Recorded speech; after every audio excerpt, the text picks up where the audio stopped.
Hi, this is How To's. This is the video number 7 of the Gmail series. In this video we are going to see how you can add a signature in your emails. The main goal of a signature is always to tell people and companies who they are dealing with and makes it easier for you to be contacted. It lets you present yourself as a serious professional, which is crucial if you're hunting for a new job role. So, let's see how we can do this. First, go to the settings in your email, and then go to See All Settings, and then scroll to the signature option.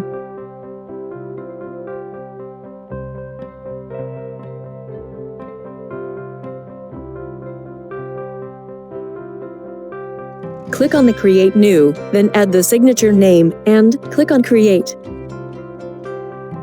Then, you will see this dialog box adjacent to the signature name.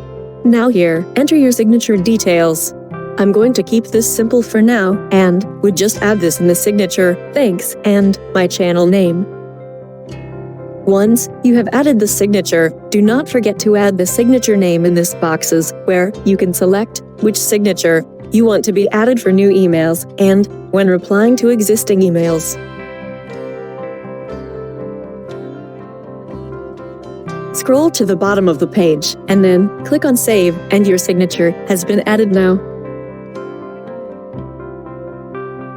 Just test it by either replying or sending a new mail, and as you can see, signature is coming by default here. You can also add several other signature templates and images as well in your signature. So, this is how you can add a signature in your emails. Thank you. Hope you learned something new today. Don't forget to like and subscribe this video.